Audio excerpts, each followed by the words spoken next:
Hello there, players of all classes. We're back with another Kibbles supplement. This time, we're going to be taking a look at the Inventor class book.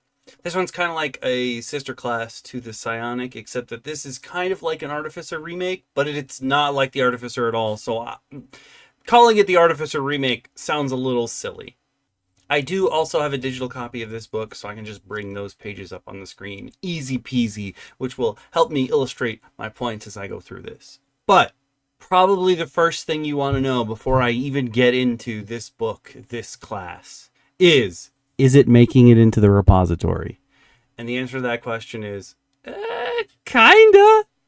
While the Psionic class didn't make it into the repository, I'm putting the Inventor in there.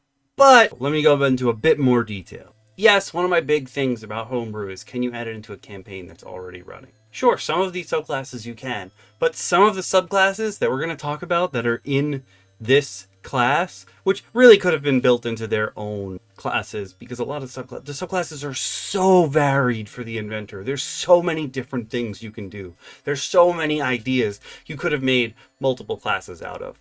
But some of them like break the established norms of continuity, the way that things happen. You're just like, whoa, like, no, if you've ever been running the game and you've already explained these basic tenets that are in like the PHB or the DMG, this class breaks them. Like, that's going to take a lot of, you got to be like, you know what? In a homebrew world, sure. But if you're running base stats, base the way the world runs, this book's going to get in the way of that. In some cases, not in all cases. Let's take a look at the level up sheet for the Inventor class. The first thing that's strange about this class that you'll notice right on the table is that you don't get any spells at first level. And that isn't to say you're not getting any spells at all. It's just you're not granted any that you can choose. You will start with Detect Magic and Identify, but you can only cast them as rituals, because you have no spell slots. But depending on your subclass choices, you may get other spells and cantrips built in. I don't know if I've ever seen a class that functions quite like that. Like, you just start with the same spells as everyone else, and then you get to choose spells after you level up. That first level is just like, this is what you get for being this class and choosing this subclass. But at level 2, you get the Arcane Retrofit, along with finally being able to cast spells as normal and being able to choose spells for your known spells. You also get Arcane Retrofit, which is a very interesting way to deal with a bloated inventory, because you can take the magical aspects off of an item that no one's using and put them onto an item that people are, in fact, actually using. Which is a very interesting way to deal with your bloated inventory, rather than finding a place to go sell that +1 item. Be like, I would love to have that +1, but on this weapon instead. So that's what I'm going to do. At 6th level, you get Arcane Reconstruction, which gives you access to both a cantrip and a spell. You get access to the Mending cantrip, which makes sense because you're tinkering with stuff. You want to be able to disassemble things and put them back together. That makes sense. You also get Cure Wounds for free. It's now on your spell list. You're going to be able to cast it. But your Cure Wounds can heal constructs, which is generally something that healing cannot do. So if your world has a lot of constructs and what have you, maybe this makes sense. But this particular feature may end up changing a lot of the things that you're thinking of doing down the line. Because normally healing magic doesn't work on constructs, because there's no like physical flesh to heal, if that makes sense. So just keep that in mind.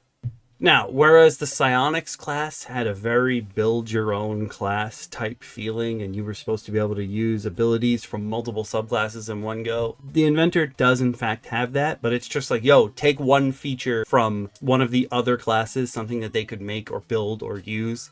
You get to be able to do that. You're not taking too much from there, so there's a lot less build your own class feature here, and I'm totally okay with that, because like my issue with Psionics is, I know if I was running the game for my players, they'd be like, tell me what to do. There's too many options, and I have enough stuff to run. I don't want to also build your character for you. So there is some build your own class here, which seems to be a Kibble staple, but there's not enough of it that I think it's a detriment or a problem.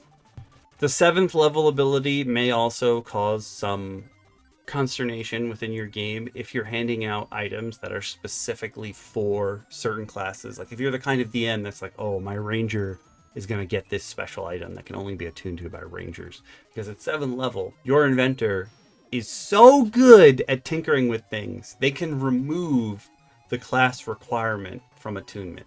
And they get an extra attunement slot. So not only can they now use any attuned item if it's class related, they can also just have one more extra item.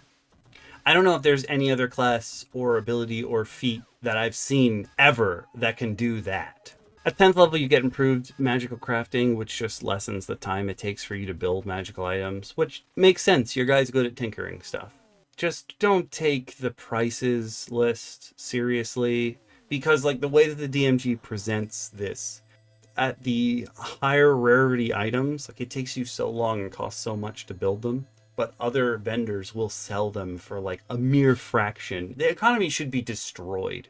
Please take this kind of stuff into account. Like make sure that you are, in essence, making things make sense when it comes to the economy in games like this. The other ability you get is Wondrous Item Recharge at level 10, which is super cool because you can re-add charges back to items before their normal like dusk or dawn or whatever else recharges them, period. Sometimes that can be super helpful. But it's specifically recharging items that cast spells, and you have to perform a ritual, so it takes a while. And you're giving your own spell energy to that item. So you're expending a spell slot of whatever spell slot that item could cast. So if it's like a super powerful magic item, like an artifact or whatever that casts a high level spell, you're only going to go up to 5th level spells. So you're not going to be able to recharge them, which is good. And this poses a limit on it. So you can choose to recharge those items based on how many spell slots you have, which is good because if this was infinite, that would cause so many problems. This is almost, I have a very similar system running in my current game, and as you all know, my game started off in the Lost Mines of Phandelver, and so my players made it to the Forge of Spells, and I changed it so that they can actually make their items magical as like an inventor would, using arcane retrofit. They can pour their essence into the Forge of Spells and basically enchant items that way. Now, the 11th level ability may cause some very big problems for you in your campaigns because it makes it so that you can cast Detect Magic and Identify at will infinite times. This may cause big problems in your campaign. Originally when I looked at this, I was like, they can cast it infinite times. My players have so many different uses of Detect Magic and Identify right now that it's basically the same for them. Like they have 4 different magic items that let them cast some of these spells. Some of them have it on their spell list and they equip it every day. They have the wand of Detect Magic. So like 11th level may make you run into problems if you're in like a low magic world and now these people know everything. Like that could be problematic. But for me, I'm not as worried about it because my players are already doing this every time I try to do something to them. It also gives you another perk where you have advantage on Arcana checks when you're looking at magical traps or runes or anything of that matter. Because you're really good at taking things apart and knowing how they tick. Makes sense. Now, for your end game abilities like level 18, level 20, these ones, your 18th level ability is crazy. But if you make it all the way to 18, I'm not going to be mad at you for getting these kind of bonuses. The first one is that any magic item that you use that's supposed to be an action is now a bonus action, which is crazy. And you also get another attunement slot. 5 attunement slots. That's so many things to attune to. And you already removed the clash requirement from them. So you have so many options for things to be attuned to. At 20th level, if you can make it that far, you're going to be able to take one of the upgrades from your list. We'll get into upgrades as we get into subclasses because all of the upgrades are related to your subclass. So we skip them over when we're looking at just the base class stats. But one of the ones that's a level requirement of 11 or lower, you can just take for free every rest. Not as long, just a long rest. This is both long and short rests. So you get a whole nother ability that you may have skipped over or you may have wanted or you replaced back in the day. every time you rest. Just be like, this is mine now. It has to be from your specific subclass, though, unlike your 6th level ability where you can get another subclass's ability. The first subclass we're going to take a look at will definitely make it into the repository. This is the Gadgetsmith. And this is more of what you would think someone who uses tools uses. You would pick the Gadgetsmith because at first level, you get 3 new gadgets that you're going to be able to use for your whole time while you're playing your Inventor. You get Gadgetsmith weapons, so you're basically choosing one of the infusions that was on the Artificer list and just applying it to a weapon, and like that weapon's going to be super powered for the course of the game. And you can swap in between them as you go. You get a grappling hook, which is super cool. I mean, who doesn't want to use a grappling hook? You can get to places, pull people over, and there's a whole bunch of upgrades that are specifically for your grappling hook. And the last ability you get is smoke bombs. Now, Kibble writes in that the smoke bomb usage should be infinite so that your players don't think it's only for combat. But I would definitely suggest limiting it in some way. I think you can use smoke bomb amount of times per your proficiency bonus. Seems fine to me. Giving them infinite use of it means they're just going to spam the absolute crap out of it. So what smoke bomb actually does is, as an action, you can use a smoke bomb to cast the fog cloud spell centered on yourself without expending a spell slot and requiring no components. The spell lasts for a number of rounds equal to your intelligence modifier and doesn't require concentration. When you cast fog cloud in this way, you can choose for it to have a radius of 5, 10, 15, or 20 feet. So giving them infinite fog cloud just seems super OP, especially at level 1, just like, I have fog cloud all the time. I mean, they'll be using up their action, but infinite times just seems like too much. Other options could be you can use it amount of times equal to your intelligence modifier if you want it that way. But I just feel like that's something you should limit. I don't think being able to cast fog cloud infinite times is going to be fun for anyone, realistically. Then you get more upgrades at level 3.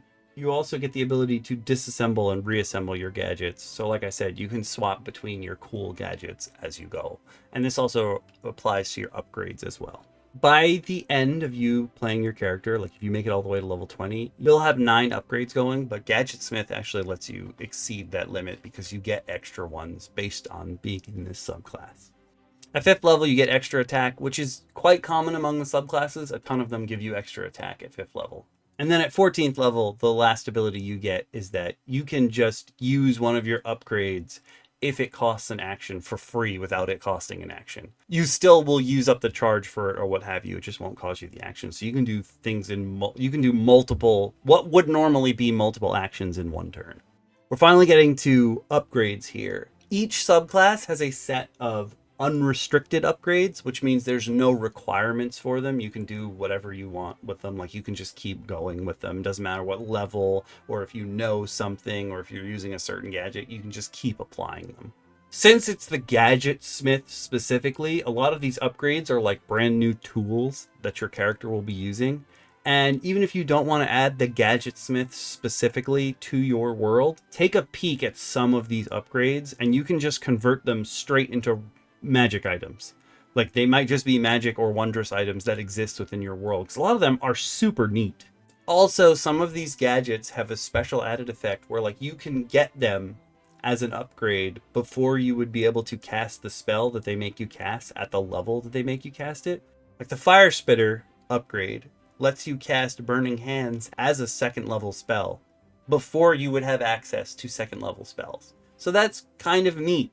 Obviously, that means as you go higher, it's going to become less and less effective because it's a lower level spell. But you are getting a free spell cast, and at the time, at the beginning of the campaign, that's a huge boon, being able to cast things that you normally wouldn't be able to cast. Many of the upgrades are like, oh, do this once per long rest. I think it's super weird that Kibbles was like, smoke bombs, infinite uses, just keep using them, never stop, just use all the smoke bombs in the world. But almost all the upgrades are like, yo, once per day, okay? Calm down. Again, some of the way that Kibbles does spells and other things, I would consider to be super OP or what have you. Like, we looked at the Fall spell in the Psionics class video. Fall, potentially you could turn your character into a death missile that can also death missile someone else. at level 1. Just like instant death, but it will kill whatever creature you're fighting. So like that spell, woefully unbalanced if you're playing rules as written with fall damage. I'm not gonna allow that. So like the upgrade gravity switch, because it lets you cast fall, ignoring that one. That one I'm not gonna allow a player to use. Another thing you're gonna run into is that a lot of the gadgets or the upgrades, not even necessarily for the Gadgetsmith, have a special ability, and some of them I feel like just make them way too complicated to use. But stuff like the Impact Gauntlet's special ability, where you choose not to add your proficiency bonus to the actual attack roll, and then you add double your proficiency bonus to the damage, is kind of like steady aim for a rogue, which I think is okay. I'm also happy that these Impact Gauntlets let you punch things, but still hold items in your hand. Because like when we went over the Mana Court Gauntlets, and also we just went over in DM Roundtable, Gauntlets of the Destroyer, which give you you can't hold weapons when you're wearing them. Like, no, that's the point. I want to be able to punch things, but they're still hands. I still have hands. You should still let me be able to carry things if I need to carry things. If you're into Captain America, Ricocheting Weapon is going to be the upgrade for you. Because, even though it's Ricocheting Weapon, I'd let people put it on a shield if they really wanted to. If your weapon's enchanted, when you make an attack with someone, you can throw it, and then you can attack another person within 10 feet of them. So it'll go like ping, ping, and then come back to you, which is super cool. Like if you want to be Captain America, Ricocheting Weapon is for you. Trick Shot also could work to serve this purpose, but it's not as fun as Ricocheting Weapon. Then you move on to past the unrestricted upgrades. There's new upgrades available at other levels. And a strange thing about this class is that later on you can choose when you level up to get rid of one of your upgrades. But the way that this works is if you choose an upgrade and you swap it out, the new upgrade that you are swapping it out for has to be of the same level. So like if it's unrestricted and you swap that out, it's got to also be unrestricted. If it's 5th level and you swap it out, that one's got to be 5th level. If it's 9th level or 15th level and you swap them out, the new one has to be of that level. So you can't like you can't put an upgrade on your upgrade that's more powerful. So you could say you upgraded while you upgraded. Like you can't do that. It keeps like the power level down, which is good because there are for sure some people who would be like, I'm just going to take out all my baby upgrades and put all the 15th level ones in. And that would make you a little bit too strong. We're going to skip around in upgrades, so I'm just going to talk about the ones that I think are the coolest or the most important or the ones that need to be discussed. We're definitely not going to go through the whole list of upgrades for everything. You can take a peek at them on your own if you grab this book, either physically or digitally, or you get Kibbles' bigger compendium book, which has pretty much all this information in it as well. In the 15th level upgrades, the first one's Bee Swarm rockets, where you have 10 rockets that you can launch, and your players can choose to shoot any number of them in their go. So like they're maintaining their charges and they recharge at the end of their long rest. I'm not dealing with that. It's too complicated for my players to keep track of those charges and them to tell me, and then I have to go make sure that they're actually keeping track of their charges. Like I'm not doing that. The final upgrade in this list is the Nexus Hive, where you basically throw a metal sphere out that just like it spins around, and it's basically got a floating field of shrapnel. Like it has its own orbital field. It has a stat block and it's sort of detailed, but I think there needs to be a little bit more information. Like this is definitely an ability that needs to be fleshed out a bit more so that it makes more sense to both the players and the DM trying to deal with it. I don't think it's bad. I think the idea of it is also super cool, that just like for a minute this thing is out there like chopping people up. I think that's super cool. But I also think it needs a little bit more detail to flesh it out, truly. Also, giving it 30 HP at 15th level, with the average creature is probably going to annihilate it in one turn. That's a bit much. The next subclass in this book is the Golemsmith. I think the Golemsmith is fine as it is, but it is incredibly powerful. If you're picking this subclass, you're making this super powerful unit to fight for you, but it is taking over your actions and reactions until you get to a certain level where you can control it and do stuff at the same time, which is a very interesting trade-off. This seems like more of the idea that Grimjack had originally come up with, where he was like, I want to be a little kid that pilots a mech, except I'm not actually piloting it, I'm just telling it what to do on the battlefield. And our response has always been, so you want to kill a child. If the child has to be on the battlefield to send that robot out, if anyone attacks the child, that child is just going to be like, have like 4 health, he's just going to die. At least this, you're a class, and you're out there like remotely telling your dude what to do. And he's got to be relatively close to you as well. It's not even like I'm just sending that robot out into battle. It's like, oh, this guy's got to be near me so they can hear what I'm telling him to do. And he'll also grant me some buffs. This is also the first subclass we're going to take a peek at that has like a whole bunch of choices at the beginning. But this one makes total sense. I totally understand where this one's coming from. Because like when you're building a golem, you're going to need to figure out what it's made out of. Like, what is this chassis built to do? Not only can you cast Cure Wounds on constructs if you're this class, like your healing magic works on constructs, which it normally doesn't. The Golemsmith's golems specifically can also be brought back with a Revivify spell. Or if you can cart its corpse to wherever you're taking your long rest, you can repair it enough so that it can get back up and function again next time. If it's totally destroyed or you can't get back to its body, you can also build another one, but it's going to cost you a lot of money, and you are at a severe disadvantage as the Golemsmith without your golem.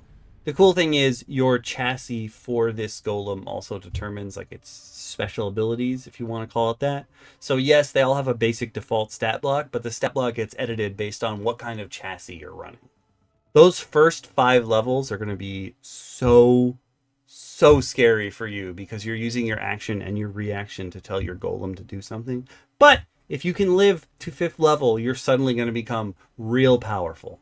Because at 5th level, you install some chip or something in your golem so that you can telepathically issue commands to your golem without wasting your action. Now, all of a sudden, you're really, really powerful. You went from being super weak, and now it's like there's 2 fighters on the battlefield all of a sudden. Like there's a whole nother fighter on the battlefield. At 5th level, also, your golem's attacks become magical for the purpose of overcoming resistances. But like, at 5th level, you're already hella strong because now there's 2 of you on the battlefield doing stuff. A whole nother action allowed on the field. This is the class that doesn't get the extra attack because they don't need it. Their golem is going to attack instead of them. And then at 14th level, your golem can start using your intelligence modifier on all of its abilities because you've improved its designs as you went. Super cool thing about the upgrades list for the Golemsmith in general is that most of the upgrades change the stats of your golem. So like you can really go in and build your golem exactly how you want it to function, just giving it different upgrades along the way. Okay, you know how we said you can revivify this golem?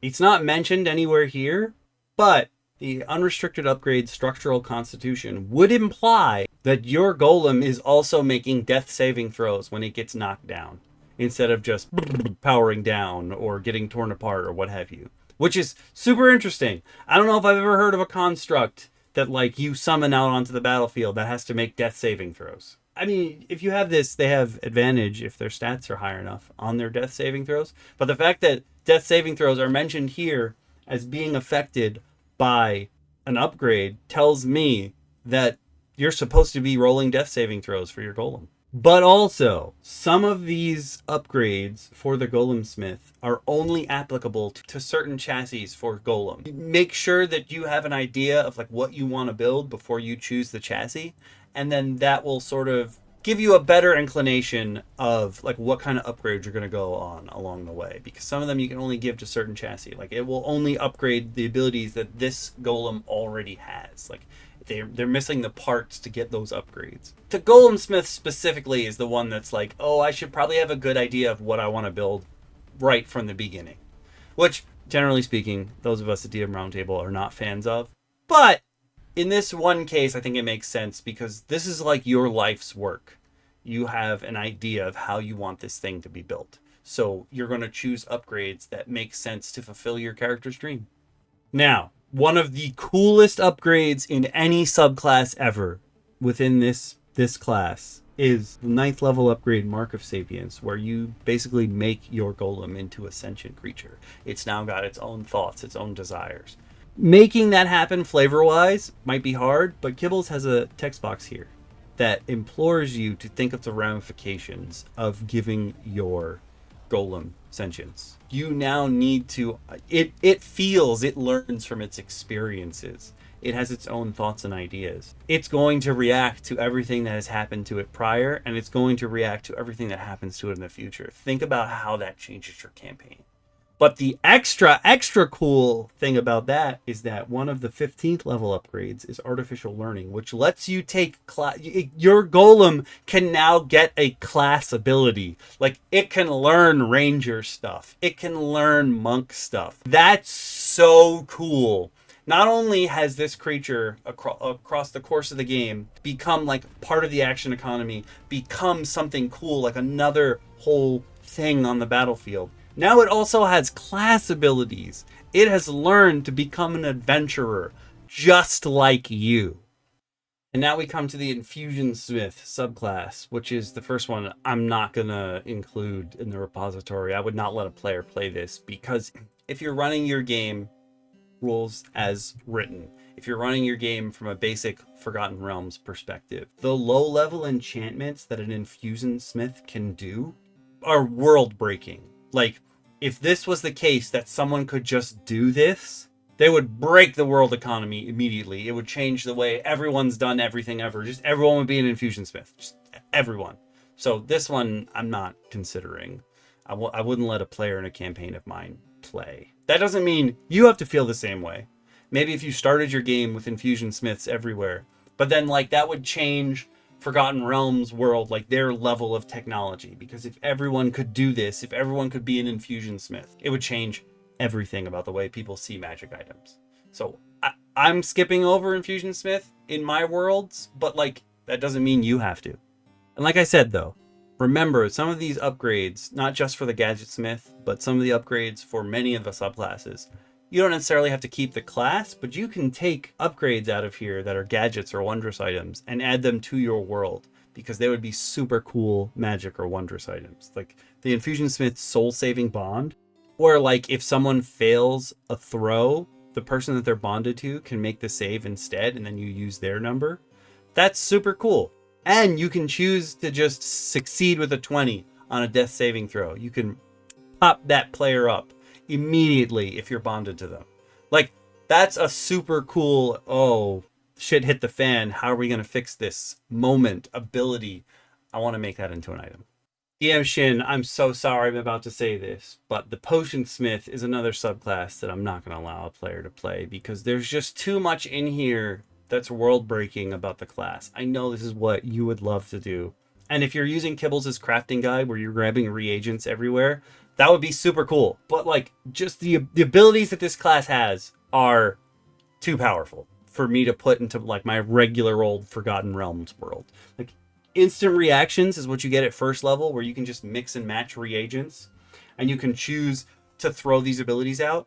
It's unlimited as long as you have the components. So you can keep throwing acid bombs, you can keep burning people, you can keep throwing a healing drought, you can keep throwing basically a sleep at people. That's too much to have unlimited uses of, I think.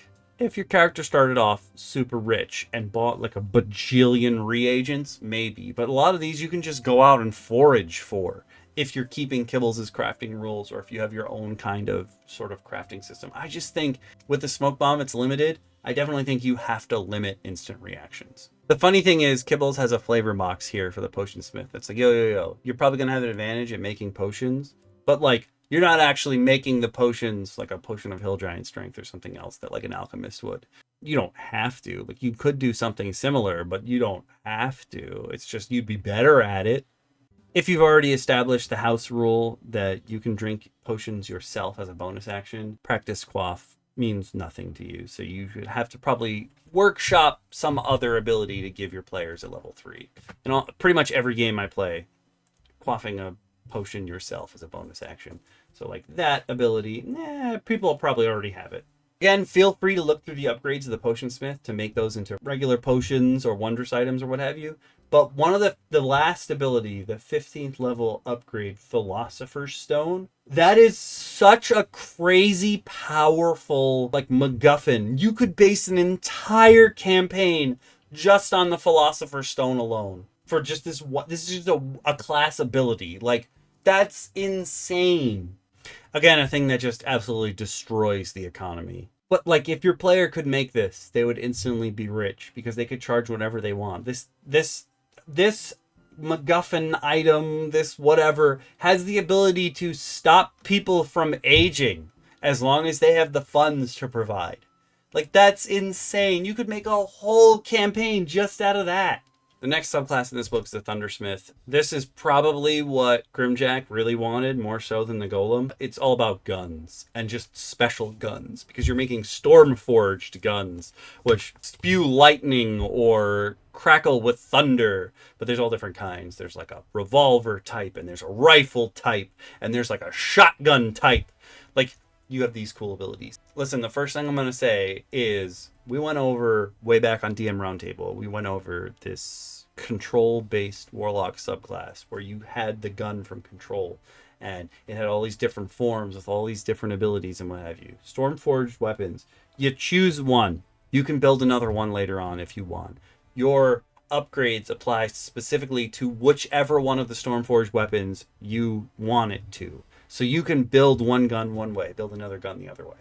But when you get higher up in the class and you get to the 9th level upgrades, you can choose to transform your weapon so that you can choose 3 of the different modes. And now you can just apply all of your upgrades to one gun. You got to live until level 9, but if you can live until then, you've got a pretty powerful weapon on your hands. Thundersmith is also the first one that like has mention of like, oh, you'll get these abilities, or these abilities will become more apparent if you try to multi-class. This is the first time that that really comes up. But it's important to note that not everyone just wants to go from 1 to 20 in the same class. So I'm glad that Kibbles included stuff like that. And also, if your game doesn't have firearms, you're going to have to do a little bit of work on that. I do love the idea that you can craft in your downtime ammunition. And realistically, you have to. You have to craft ammunition or your Stormforged weapon. Obviously, it's not going to fire. There's nothing to fire. And because it's a very specific weapon to you, there's going to be very few people out there in the world who can make this kind of ammunition. You'd have to teach them firsthand. That's important to note. You're going to spend your downtime making ammunition, forging bullets for this, or whatever you want to call them. Maybe they're not actually bullets. Depends on the kind of Stormforged weapon you have. But you can take a thunder cannon, you can take a hand cannon, a kinetic hammer, a charged blade, or a lightning pike. Silencer is a very important upgrade to take into account, where it makes your gun less loud, for sure, or your weapon less loud. But remember, thunder damage is like sound damage. So if you're silenced, it doesn't do anything. You can't be affected by that. But the silencer, not only does it make your gun less loud, or your weapon less loud, it also... So like, even if you're casting silence, you don't want to hit you don't want to cast it on your opponent, because if you're firing thunder damage at them, when you silence them, there's no damage because you're not doing it. So you're casting it on yourself, most likely, or some other dude far, far away, which is so silly. Like, the idea of it being like you're putting like a big old suppressor to mess with the noise on the front barrel of your gun, but when you overcharge it, so it's like, and then it silences someone else. What a funny idea to role play out, like to describe to your players. But you can also use this if you want to silence like just slightly off to the side. If your teammates are in the blast area and you don't want to hurt them with the thunder damage, you silence them momentarily. One of the 5th level upgrades is Harpoon Reel, which is you basically, if you have a projectile weapon, instead of it shooting the regular projectile, it basically shoots a harpoon. Kibbles mentions this, and it's honestly the very first thing I thought of. You can try to reel someone in, but obviously if they're real big, they're taking you with them. You're connected to them by a rope. So keep that in mind. If you want to shoot that Tarask, like in the shin or something, or you want to hit that dragon's going to fly away, and you're going with it. You're stuck to him. Now I'm going to say something extremely hurtful to Grimjack, but the next subclass within this book is the Warsmith. This is like his life's dream to have his very own Iron Man armor, but I wouldn't allow a player to play the Warsmith. And not just because it'll hurt Grimjack, but because it just doesn't fit into my worldview, like the way my worlds work. Again, this is something that like breaks the established norms of the universe. If you had people who were out there doing this at the start of your campaign, sure, fine. But as it is, like now, you couldn't really add this into a campaign without it breaking the established norms of the world. If you're running like a specifically like a Forgotten Realms campaign, you also need to be attuned to your armor in order to use it. So you're employing those extra attunement slots to just be able to use your basic ability. That part I think is a neat balancing issue, but like the other subclasses don't have that problem. You're gonna have 5 by the end, but like if you go up to level 20, but like it's an interesting limiter to have that be here when the other subclasses don't suffer from it. The Warsmith is another upgrade that lets you give sentience to one of your items. And remember, like, yo, this armor is going to talk to you now. It has experiences. It understands things. That's going to change your whole campaign right there. The next subclass we've got in this book is the Fleshsmith, which instead of like the Golemsmith building their golem outside, the Fleshsmith is like, I have the perfect body. I'm going to make it better. This is like if you love playing Simic. This is their shtick. However, I will say that Fleshsmith specifically has like subclasses within subclasses, which I feel like could have been entirely different subclasses. Like he didn't need to go so in depth in Fleshsmith that they all have. You essentially have to choose between 4 different things, and those are going to shape the way that you play this class throughout the rest of the game. But they're so different from one another, they don't even feel like they fit under this same umbrella. Like they could have been totally different things with their own upgrade lists. Because you get to choose from Perfection of Form, which is, in fact, the kind where you like build new limbs or you do weird stuff with your body. There's Perfection of Mind, which lets you do extra damage. So like you have a new pool, kind of like a Bardic Inspiration pool, but this one is specifically for when you're healing or hurting, and you can choose to apply that extra damage there. Perfection of Creation is you're basically building your own familiar, and then like that pet is what you're going to be upgrading as you go along instead of like you specifically. And Perfection of Technique just turns you into a bad guy from Dead by Daylight. Like you get turned into one of the killers. I know I say a lot of the time that like if something's too complicated, I don't want to deal with it because like I know my players. But Fleshsmith, because you're choosing at the very beginning, like this is what I'm going to do, and you can't really go back and forth between which perfection you're looking at, I'm okay with it. Like you got to choose at the very beginning, but after that, like you're just stuck on that path. It won't be as confusing to anybody else. And it won't make my players be like, tell me what to do. No, just do what you got to do. You've chosen your subclass, so go with it. The Uncanny Vitality ability that you get at 3rd level may actually give you some problems because you can regenerate lost limbs, which is usually super high level magic. You might want to say this instead like, oh, like I have the biological material necessary to rebuild my own arm. Would make more sense to me than you suddenly can magically regenerate, because regenerating a limb is very difficult.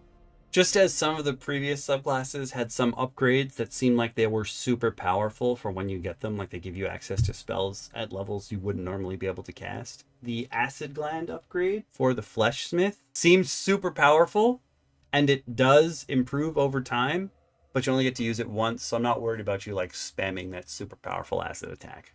Now, I know that these are arranged alphabetically, but this is one of those times where because Fleshcrafted Enhancement comes before Fleshcrafted Mutation, they're like out of order. You don't know what any of that means because you don't have the abilities that the other one said listed out for you yet.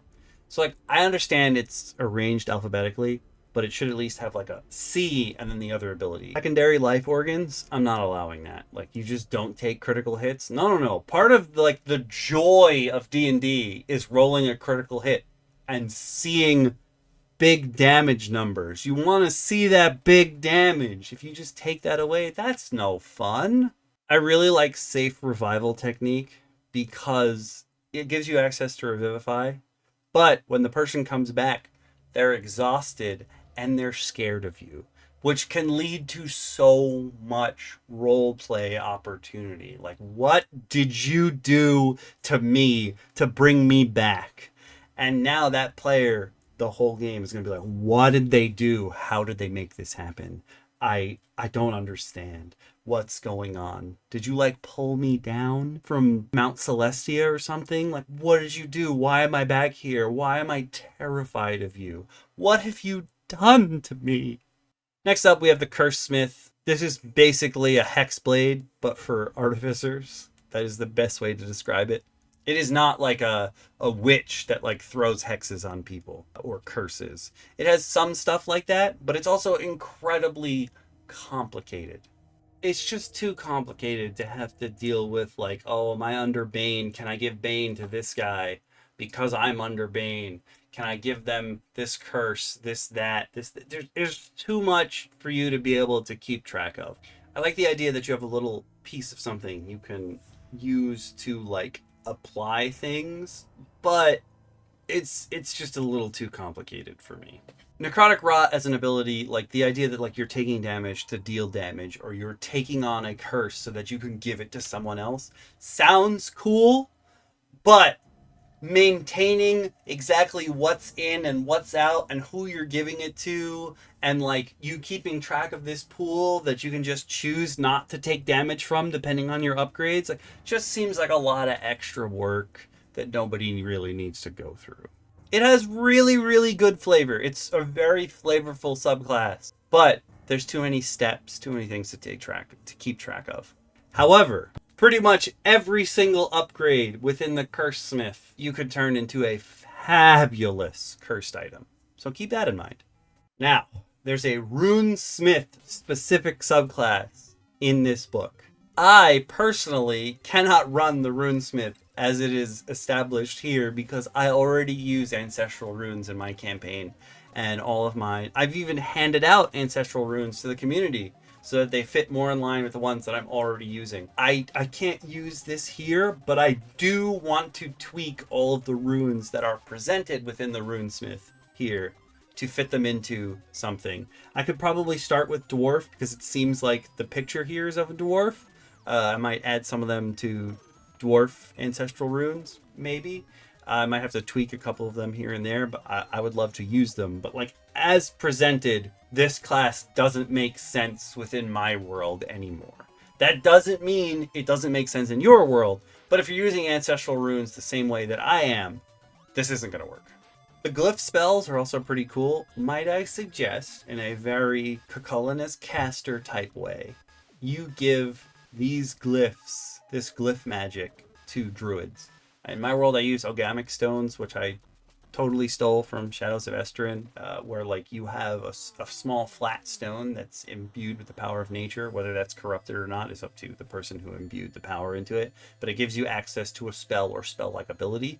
And I think glyph magic would work really well for druids. Like they've just pulled this, nature has given them a gift and they're going to use it.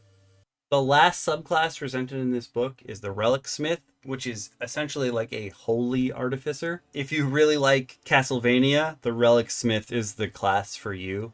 But the crazy thing about this class is, at first level, you have your Divine Relic, and you're going to be able to put your Divine Relic into your weapons or your lantern to do things with it. It's another subclass that's basically got subclasses built into it, but the subclasses essentially just are choosing like how you want this character to play. Do you want to be a Belmont?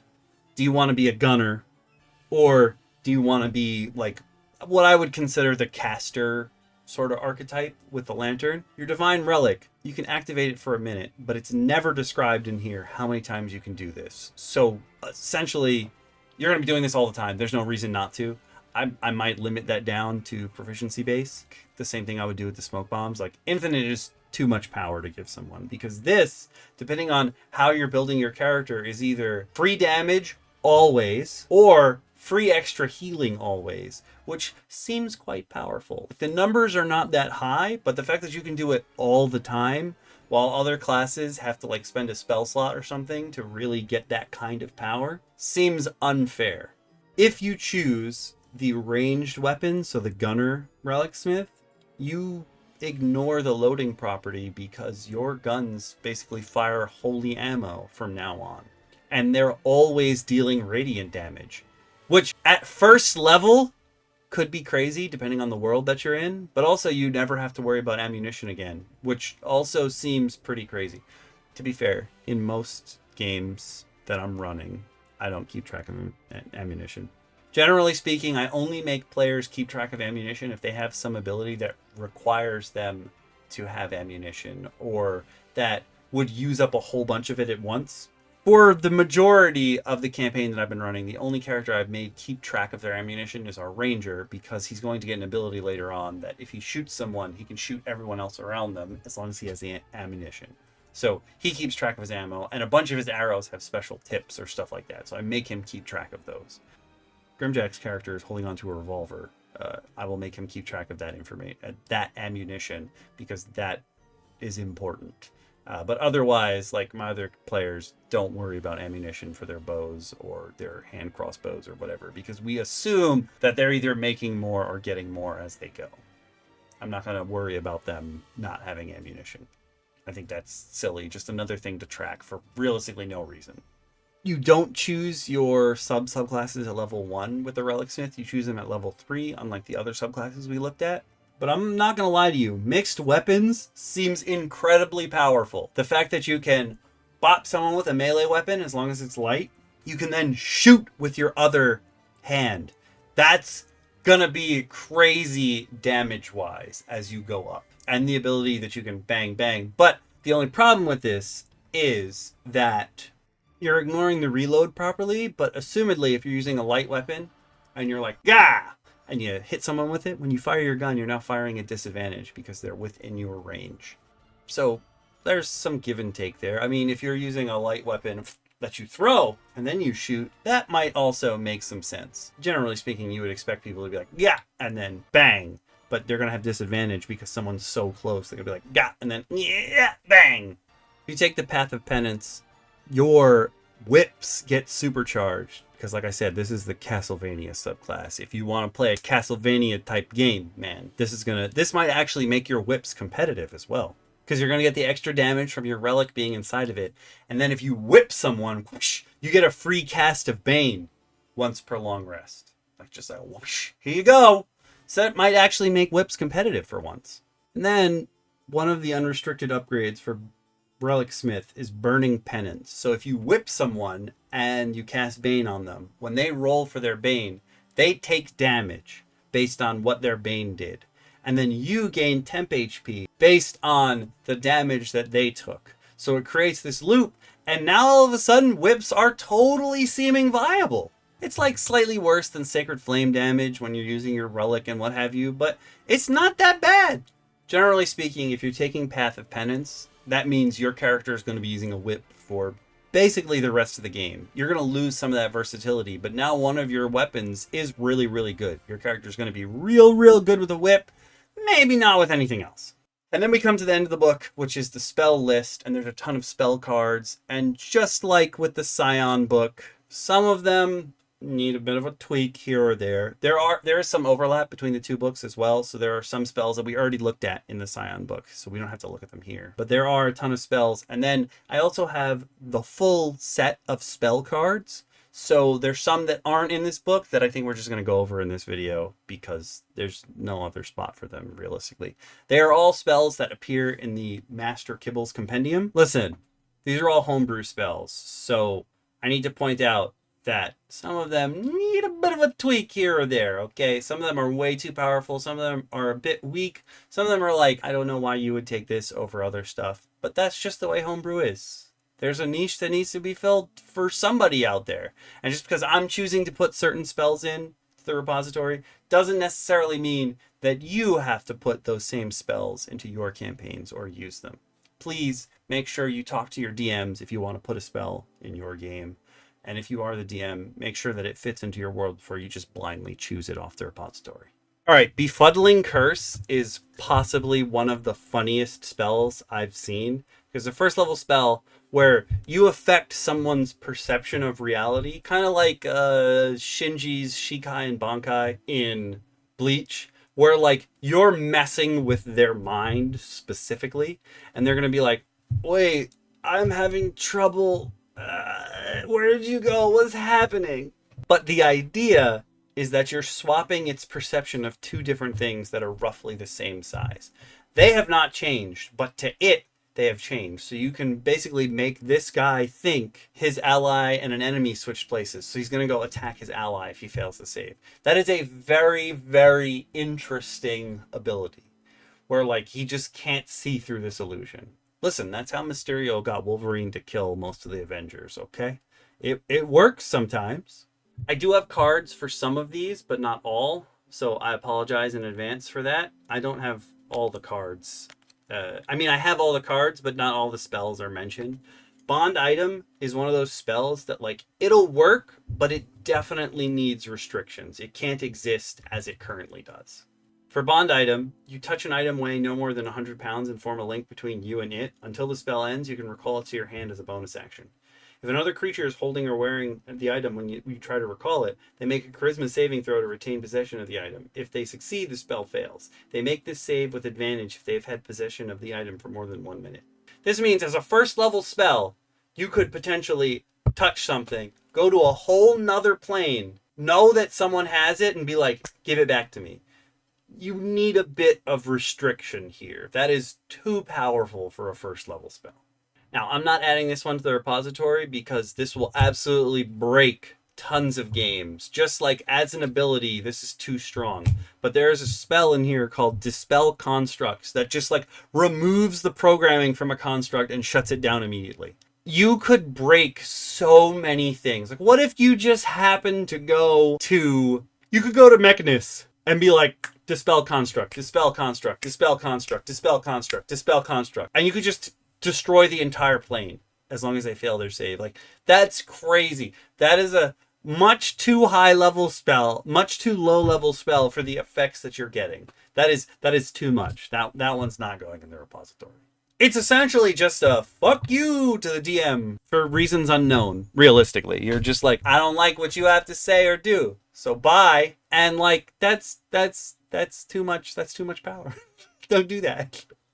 Fireburst and Thunderburst Mine are neat ideas. They're basically like an artificer's equivalent to Glyph of Warding.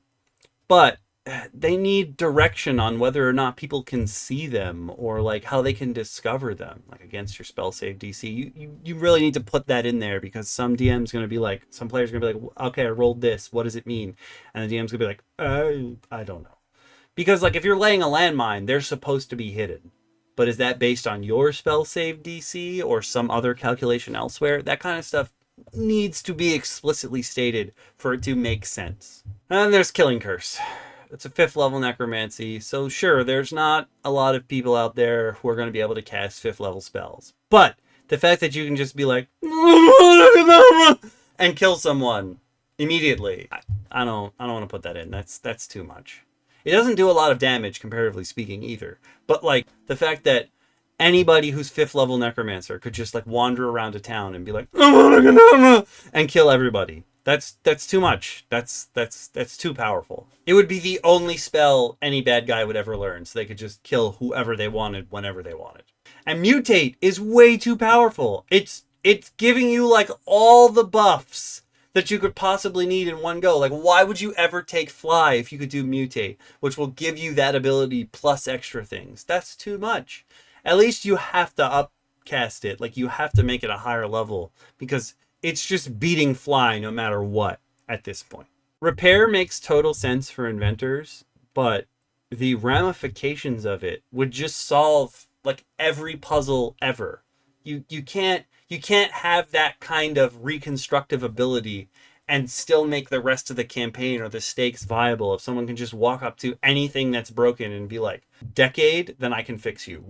You would solve so many problems instantly. Like, everyone would be clamoring for your help. That's too much power. You got to tone that down. It's not even the last decade. It's 10d6 years. So it could be up to 60 years ago. It's just fixed. Like, you're fixing every small town they broke my shit problem ever.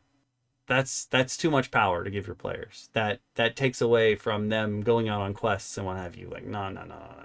We're not doing that.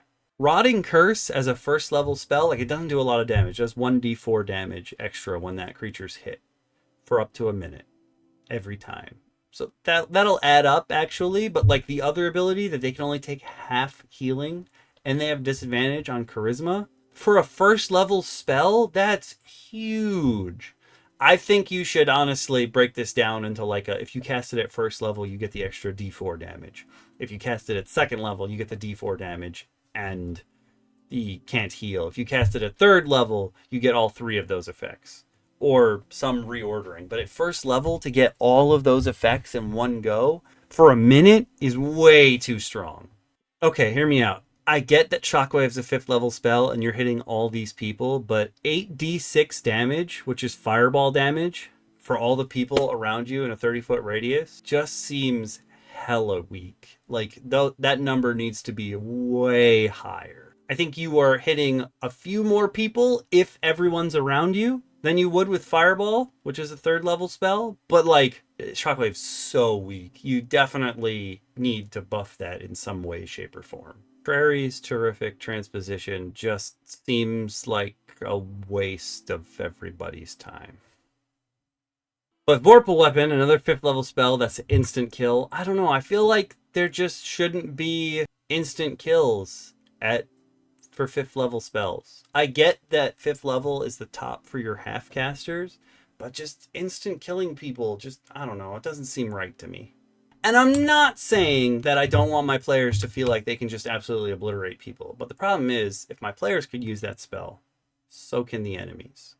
And if the enemies can just indiscriminately kill people, they're gonna indiscriminately kill people.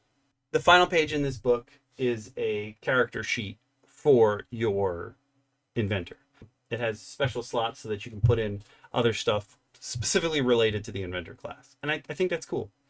It also, if you get the PDF, I think it comes with digital copies of this specific sheet, which are probably more useful to you than the one in this book. It's not a tearaway page either. Like, you can make copies of it, but it's not a tearaway page.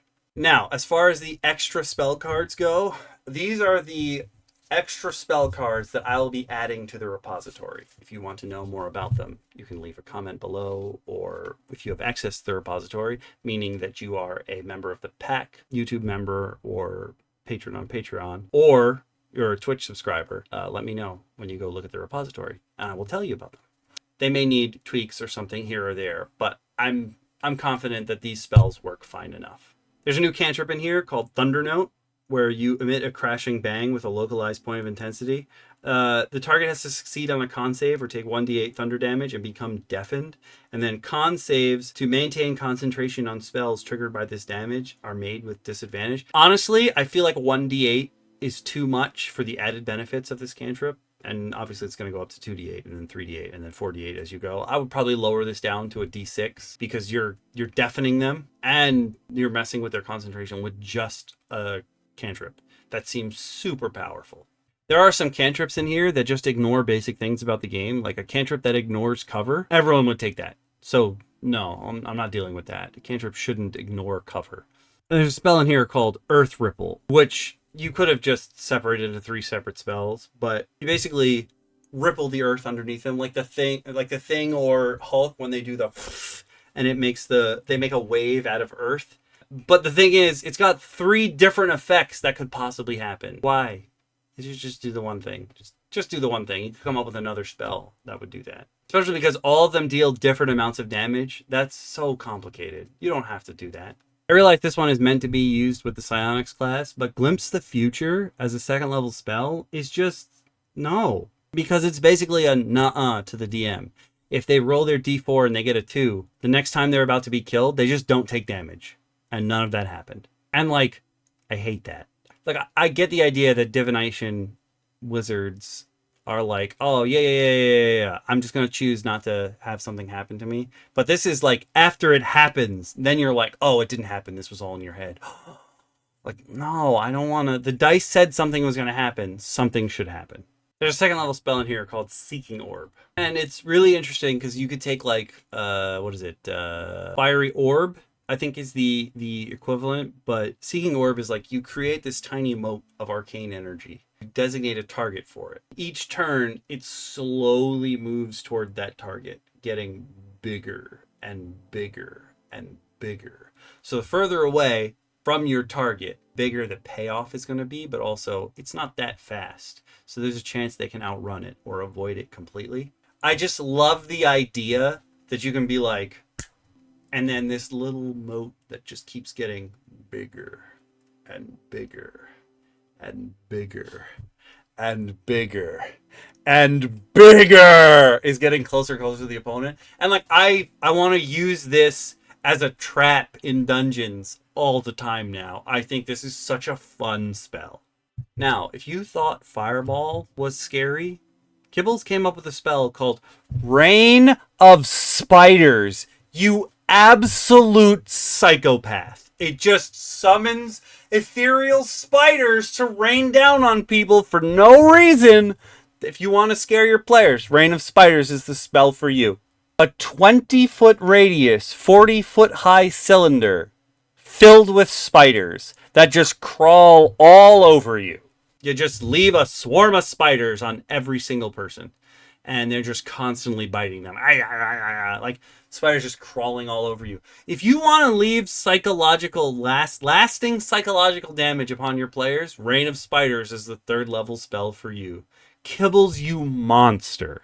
Rain of Spiders also is more about sending a message than it is dealing damage. Do you want to scar all of these adventurers for life?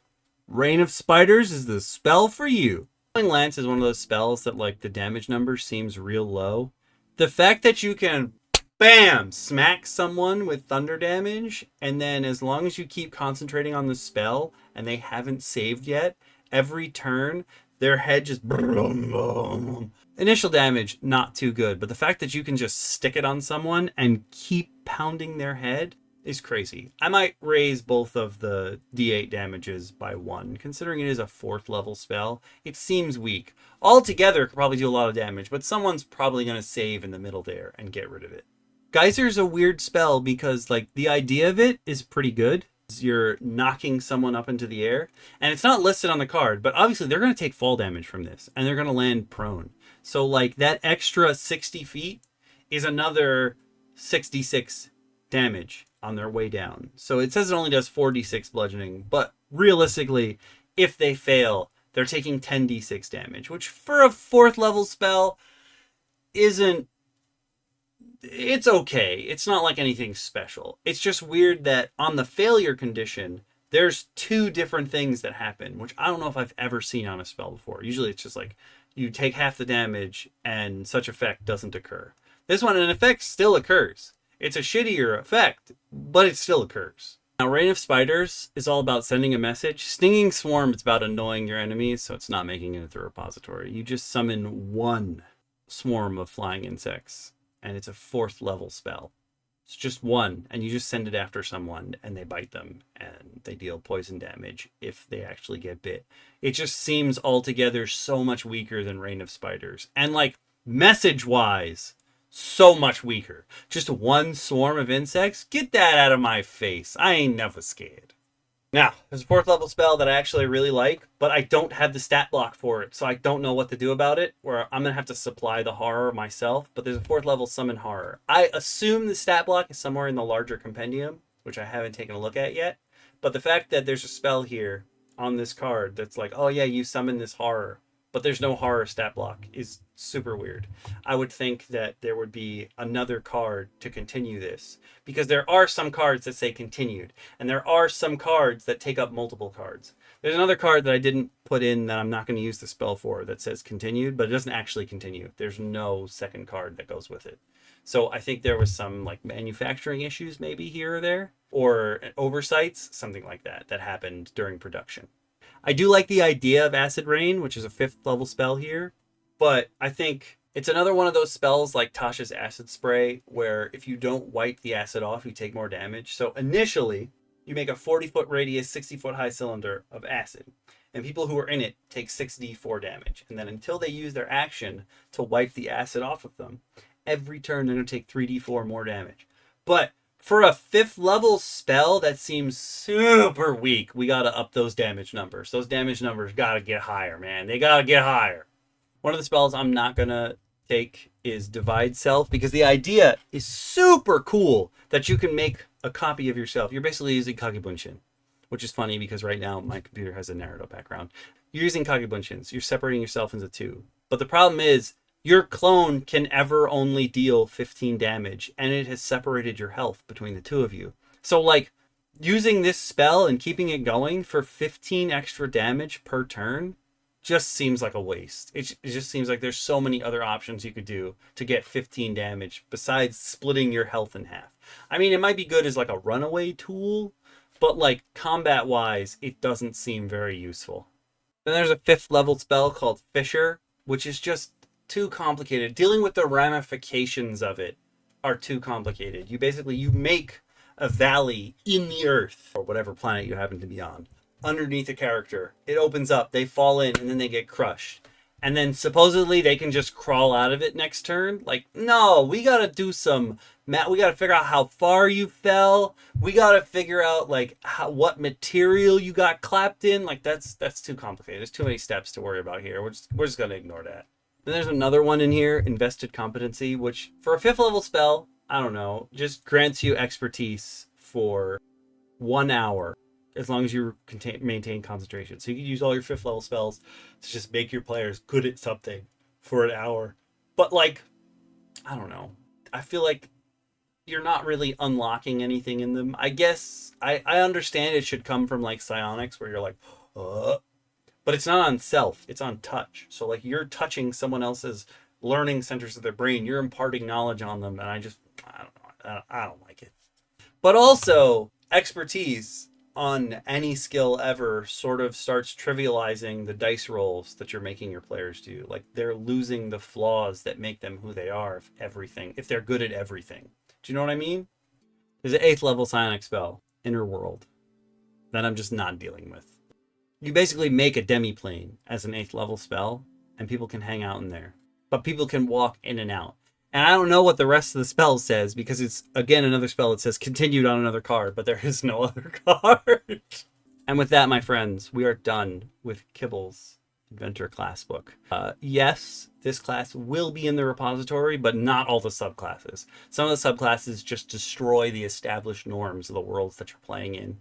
And you don't need to deal with that, or at least I don't want to deal with that. That doesn't mean that you won't deal with that in your games. Feel free to use whatever you learned here. You can get a copy of this book, I think both physically and digitally, from Kibbles' shop, but that's actually the last Kibbles supplement I'll be doing for a while. It's time to move on. I've gone through all 3 books that I had physically. If you liked what you saw, leave a like. If you want to see more content like this, sub, and I will see you players of all classes later in the next one. If you would like access to my repository, you just have to become a member of the pack. So you can do that on YouTube by becoming a literal member of the pack, and I will get you your information as easily as I can. You know, I'm going to be honest. I have no idea what the next solo supplementals video is going to be, so it'll be a surprise for everybody, myself included.